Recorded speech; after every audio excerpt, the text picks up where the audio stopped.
এবার মানবাধিকার নিয়ে সোচ্চার কংগ্রেসের আইনজীবী শাখা। রাজ্যে এখন ব্যাপকভাবে মানবাধিকার লঙ্ঘিত হচ্ছে, এই অভিযোগ তুলে সোচ্চার হলো প্রদেশ কংগ্রেসের ল এবং হিউম্যান রাইটস ডিপার্টমেন্ট।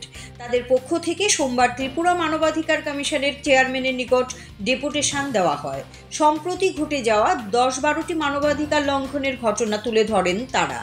অভিযোগ, রাজ্যের মানুষের কথা বলার অধিকার, নিরাপত্তার অধিকার, বেঁচে থাকার অধিকার লঙ্ঘিত হচ্ছে।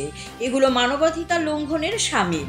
বিশেষ করে বিলোনিয়ার জোলাইবাড়িতে শিক্ষার্থীদের উপর পুলিশি নির্যাতন, বাদল ত্রিপুরা নামে এক ব্যক্তির পুলিশ কাস্টডিতে মৃত্যু, সাংবাদিকদের উপর আক্রমণের ঘটনাগুলো তুলে ধরেন কংগ্রেসের ল এবং হিউম্যান রাইটস ডিপার্টমেন্টের প্রতিনিধিরা।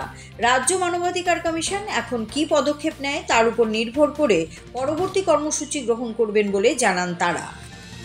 অ্যাকচুয়ালি আমরা law and human rights and RTI department, এটা কংগ্রেসের একটা শাখা সংগঠন। তা আমরা দীর্ঘদিন ধরে অবজার্ভ করছি যে 2018-র পর থেকে যে এই সরকারটা আসার পর আমরা লক্ষ্য করেছি সারা রাজ্যেই মানবাধিকার লঙ্ঘিত হচ্ছে।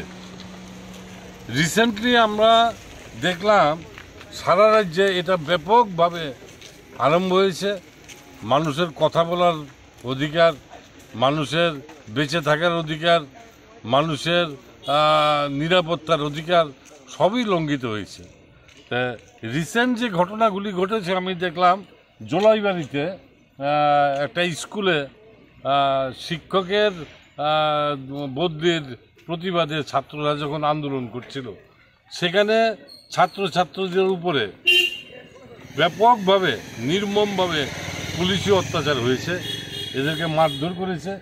জোলাইবাড়ির শুধু ছাত্রদের ভিতরে এটা সীমাবদ্ধ নয়, টিচাররা যখন ওইখানে গেছে, টিচারদের উপরে, অভিভাবকদের উপরে বিভিন্ন রকমভাবে পুলিশি নির্যাতন হয়েছে, তার কোনো প্রতিকার হয়নি। আমরা রিসেন্ট দেখেছি যে কাস্টডিতে রেখে আসামির মৃত্যু হয়েছে। এটা অক্টোবর 2024-এ, এবং এটা হলো বাদল ত্রিপুরা পুলিশের টর্চারে কাস্টডিতে তার মৃত্যুবরণ হয়েছে। রিসেন্ট দেখেছি যে সোশ্যাল মিডিয়াতে জার্নালিস্টদের উপরে আক্রমণ হচ্ছে, বিভিন্ন জায়গায় জায়গায় আপনারা দেখেছেন জার্নালিস্টের উপর আক্রমণ হয়েছে, তার কোনো প্রতিকার নেই।